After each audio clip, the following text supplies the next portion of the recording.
Hoochie Boochies, baby. You just heard one of my favorite bands to listen to and to just generally be around in North Florida. This is Velvet Meadow. Thank you guys for coming in. Thank you very much. Very, very psyched to have you. What was that first song that you guys played called? That one's called Silent Crying. Nice. When did that come out? I think March. I think that's when I dropped it. Nice. One of the mass amounts of Awesome. songs. We're definitely going to get into that. Velvet Meadow formed in 2019 and extremely prolific. Lots of music coming out. You guys have a new single coming out every Friday this year. Yeah, that's a new strategy. That is a feat. How much work is that? Oh, it's a lot. It's fun though.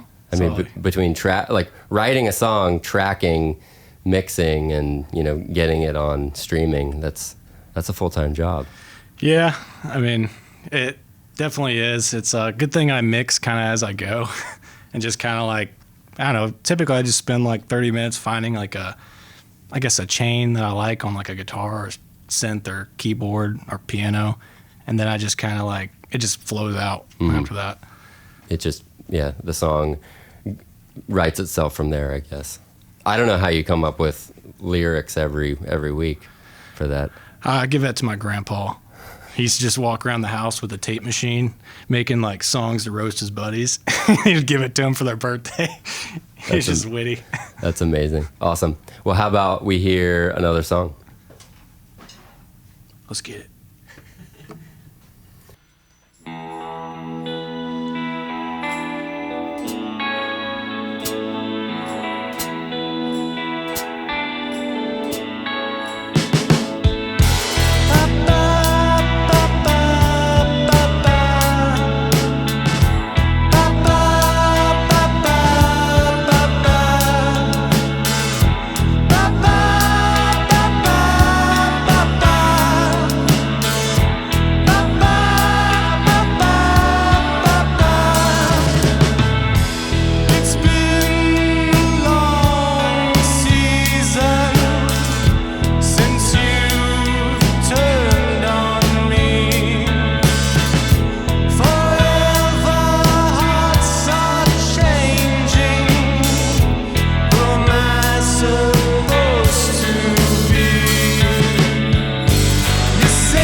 Again, Velvet Meadow here in the studio. That track was called Why Change Me? ? Why change me? Why change me?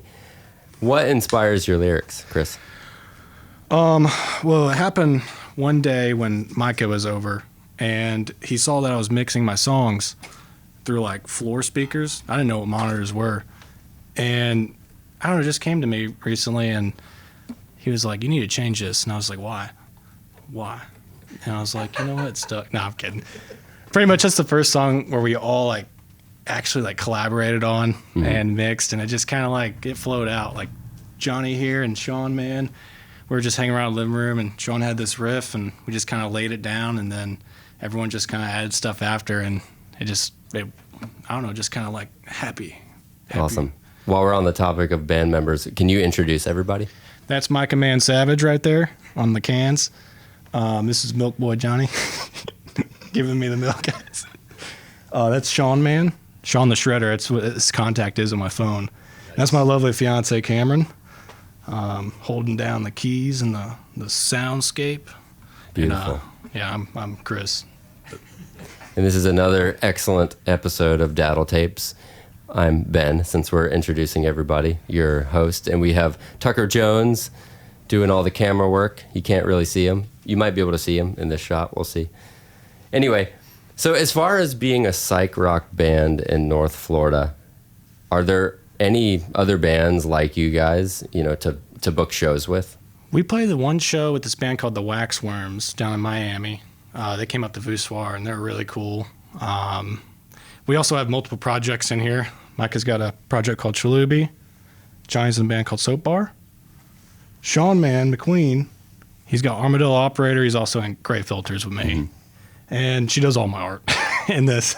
Awesome. So that's cool. But how would you describe, the music scene / art scene here in North Florida? I think it's pretty cool. It's definitely starting to grow. Especially with like awesome studios like this, giving access to a lot of bands who don't know all that crazy stuff on the back end, and it's definitely growing. There's a lot of cool bands. Seagate, my boys. Yeah. And it's really yeah. I saw their session the last session you had with them was sweet. But yeah, the venues like I also heard there's an old music shop opening back up in downtown Jacksonville. Really? Yeah, I saw it when I was doom scrolling on Instagram, but there was a dude, it was his granddad's store back in like the 40s and 50s where they would luthier violins and everything, and it's opening back up, and it's just, I think like at least like the music side of culture and everything's starting to kind of grow here a little more. That's cool. Do you guys ever play in Murray Hill? Yeah, the Walrus. Gotcha. Shout out to Alex. Yeah, Walrus is pretty cool. That's where Johnny lives. Okay. Yeah, we had a band in here where I think everyone in the band was like lived on the same street or like in the, within a couple streets of each other in Murray Hill. And it seems like there's some really cool stuff going on there. Kind of reminds me of what would be like the East Nashville of North Florida, of Jacksonville. Anyway, how about another song?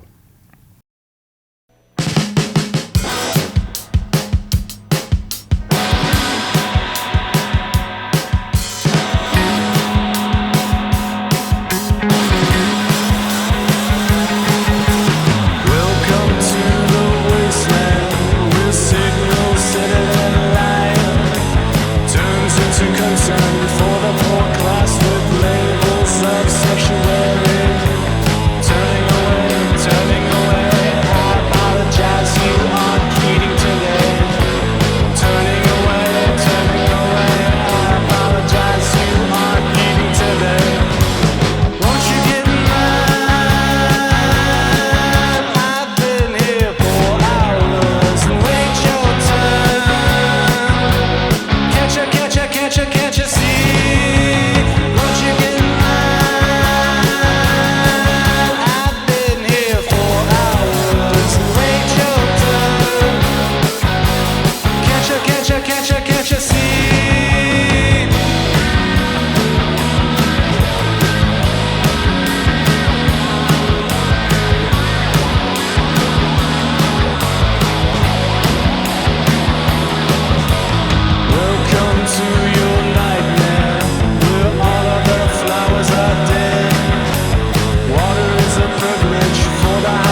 can't you see? Won't you get mine? I've been here for hours. Wait your turn. Can't you see? Can I have a piece of bread before my family and I perish? I promise I won't be late again. I understand you gotta be a man of the land. Make sure I paid my dues on time. Make sure we will start. Make yourself a part of me. Wait in the food line, wait in the food line, wait in the food line, wait in the food line, wait in the food line, wait in the food line, wait in the food line, wait in the food line, wait in the food line, wait in the food line, wait in the food line, wait in the food line, wait in the food line, wait in the food line, wait in the food line, wait in the food line.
All right. Here comes the big one. I need some ice. Were you really on MSNBC? Yeah. That was real? Yeah. Tell me about that. So the whole experience has been hilarious. I just kind of made a goofy post on Instagram and What was the post about? pretty much this AI band called the Velvet Sundown. And like Sean sent it in the chat and I was like, I was disgusted. yeah, and I he, was disgusted, and I was like, Chris has to see this. he, I and sent he, it to he him. like made a joke, busted my balls a little bit, or my chops. Sorry, you two. No, I wasn't busting your chops. Yeah, all right. I was like, you need to fake this. But and pretty much like a week later, I didn't really think much of it. I thought it was an actual band. I was working or something, and then one day I saw it before I took my sister to the airport, and I was like, "What the heck is this?" And I saw the music and like the whole entire like aesthetic and branding. And I'm like, "All right, that's a little whack." So then like, I don't know, took my sister to the airport, and the whole time I'm driving, I'm just like thinking of lyrics and just like, I've never made a diss track before, so I'm gonna make a diss track. And went home, wrote it, and then while I was writing it, a news lady emailed me. It was like, "Hey, we saw your post on Instagram, and we need to get you in tomorrow." Oh my gosh! And I'm So like- it was based in Jacksonville, like the NBC. No, it was like I think the New York one, the main Oh my one. gosh! Yeah, so I was like, yeah, why not? So I went on there, and like, it is kind of weird. Just the song wasn't really about the band. It was just that's kind of a wake up call of where we're going, and with like the AI music, and pretty much had an interview with them, and it was kind of fun. Mm-hmm. And then I got another one for an article in Canada, and then another one, and they're kind of getting exhausting, but it's pretty fun. Yeah. And but the whole thing's crazy. And after further like looking more into the Velvet Sundown, it's just like I don't know. There's conspiracies behind it. I think a lot of I think there's some big money behind it, kind of testing the waters for some stuff. I think a lot of streaming platforms need to either like label it as AI, like something like if you want to put it out there, sure. What's the goal there? Like, if there's big money behind it, you know, things like Spotify and Apple, you know, you're getting 0.000 whatnot pennies on a dollar per stream. I don't see like huge money in creating an AI band just to be on Spotify. Obviously, they're not going to make money touring, and touring promotes T-shirt sales and, you know, record sales. So like, I don't quite get it yet, unless you can kind of explain it. Well, at the scale that they're at, like 1.2 million monthly listeners, they probably average, you could probably get like 3 streams per listener. It's like 3 million streams a month, which is probably like almost 13 to 15K a month. And if it's just one guy, that's a lot. That's a lot of money for that one guy. Have they identified him or her? They did come out. I don't know how real it is because there's like 6 other accounts for him. There's other people hopping on it because I guess like the copyright doesn't really count if it's AI, which is weird. But they said it was like a hoax to test something. I don't know. But it's just what's scary about it is right now we're at like, you know, probably like toddler age of AI, but 10 years from now, where like they can technically program a algorithmically perfect song, because that's how all the streaming services that push your music is like, it's this long, how many saves and likes does it get? So all I gotta do is put 10 songs out, the 2 best songs, they can take that and relearn it and make 10 more songs based on those 2 that are performing well. Yeah, so it's just a monopoly. Yeah, like a tyrannical kind of like yeah. They need, I don't think AI should be paid on streaming platforms, and I definitely think there needs to be a label on there. How can you know, Spotify or people, you know, detect that it's an AI created band? That's a $1 million question. I know. Well, like, I guess touring, you know, I saw a post of that Velvet Sundown band, and it was like, just played a gig, and it's like there's a dude just holding an acoustic guitar, like not even mic'd, and it's 6 like fingers. It's like, this is a shot from our gig, like just now, and it's like, no, it's not. Indigo Montoya. It's crazy. Killed my father. I don't know. Do you think that there's gonna be, just with real bands, you know, run by humans, do you think that there's gonna be kind of a race to the bottom as far as quality, like, you know, songwriting quality? Like, are bands just gonna try to sound worse and worse and out of tune and just awful just to prove that they're not AI?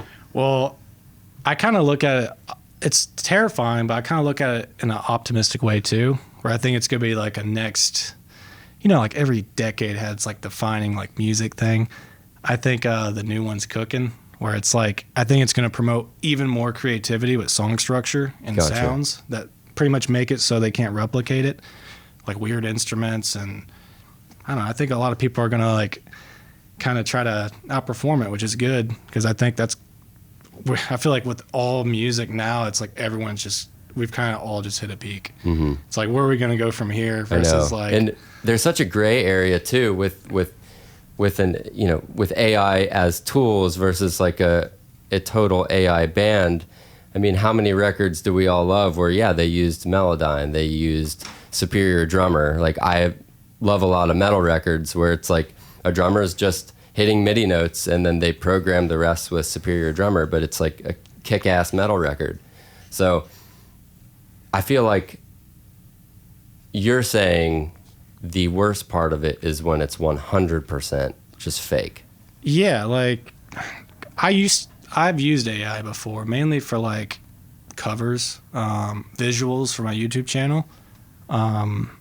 Just because, you know, I'm pretty much I'm trying to put a single out every week, and it kind of eases the workload, and it eases her workload because she does all the cover art for me, you know, hand drawn. So it's like I use it in that sense. Yeah. I mean, for these sessions and for sessions I do here at Doubleland, like sometimes we keep the live vocal take just because you can't redo it, and so I'll use Stem Splitter or Moises. And, you know, I think for tools, it's awesome. Would I ever type into, you know, Suno or whatever the thing is? Like, No, I would probably not do that. And I've done that too, like making parody songs about my buddies, like just to see like, I made one about Zach. I do love some of the bro country stuff that they make. It's so good. Like, I would actually listen to that. Dude, it's so funny.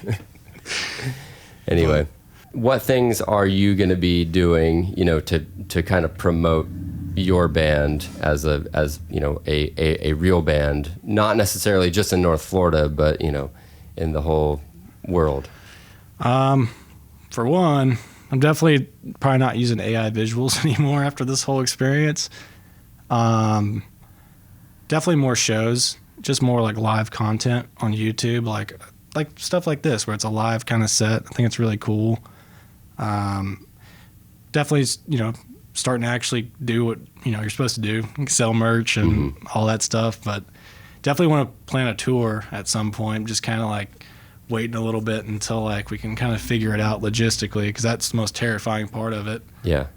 Again, thank you guys so much for being in here. How about you close us out? Close it out? Okay. Let's do it, baby. All right. I see blue.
I see blue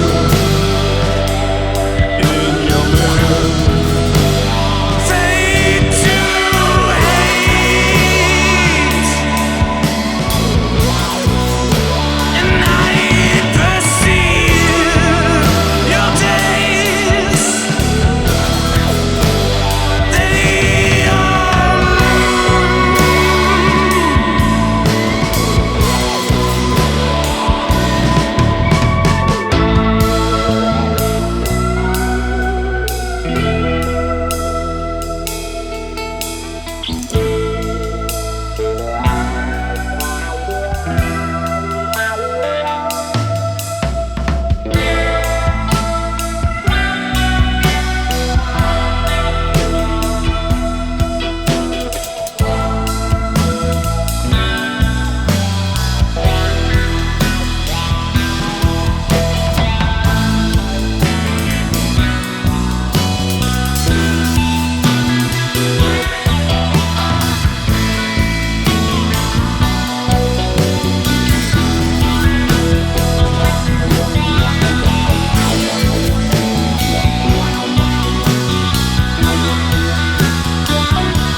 Hell yeah, dude. Good job, Chris. Oh, I should have did an Elvis impression. Thank you very much. Yes. You got the Elvis mic, dude. Dude, it's so... Yeah. Wanted body in the county jail. My dad says for my birthday, I get to go to Doubleland.